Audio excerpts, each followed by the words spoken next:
Some of you might know Robert Palmer from his early hit, Bad Case of Loving You. Doctor, doctor, give me the news. I've got a bad case of loving you. But most people remember him for something else entirely. A very specific look, a very specific style, and a series of music videos that all felt exactly the same. So why did he keep doing it? And how did something so iconic eventually start to wear out? Robert Palmer didn't start out as the guy with identical models in his videos. Before all that, he was building a career the more traditional way. He had the voice, he had the presence, and he had a style that leaned more into rock and rhythm and blues. In 1979, he released Bad Case of Loving You, and that song helped introduce him to a much wider audience. It had energy, a strong hook, and a very different feel from what people would later associate with him.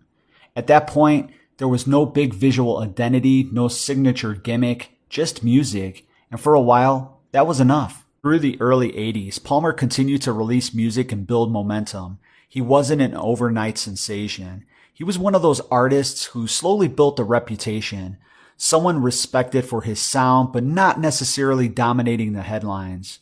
And that's important because when the shift finally happened, it wasn't just a small change. It completely refined how people saw him. That shift came in 1985 with Addicted to Love. Now on its own, the song was strong, but what really pushed it over the top was the video, because the video didn't just support the song, it became the identity. When people saw it for the first time, it didn't look like anything else on MTV. Instead of a band performance or a storyline, you had something very controlled, very stylized. The models all looked the same hair, same makeup, same outfit. They all moved almost mechanically, like they weren't even real. And when I was a kid, it kind of creeped me out. And that was the point. It gave the whole thing an almost surreal feeling. And right in the middle of it, Robert Palmer, completely calm, completely in control. He didn't have to move much, didn't have to do anything dramatic.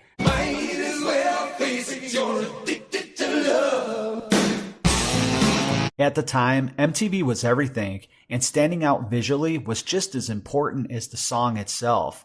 This video, it was impossible to ignore. It looked polished, different, and instantly recognizable. The song climbed the charts, hit #1, and suddenly, Robert Palmer wasn't just another artist anymore. He had a brand. Addicted to Love didn't just stay on MTV either. It carried into pop culture in a big way.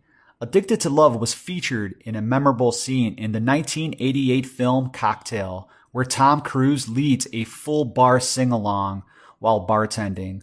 Although the song was not included in the official Cocktail soundtrack album, it appeared in the movie and it was often cited as one of the film's most iconic musical moments.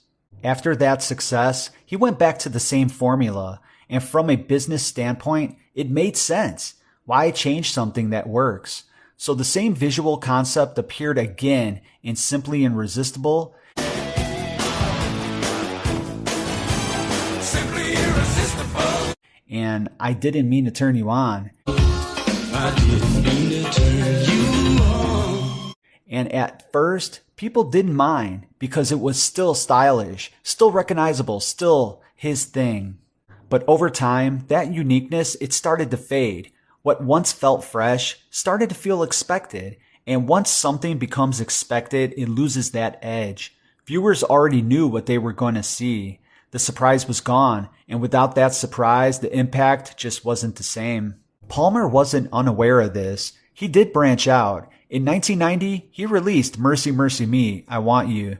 And I do have to admit, that was a pretty good song. It was a more smoother, more soulful direction.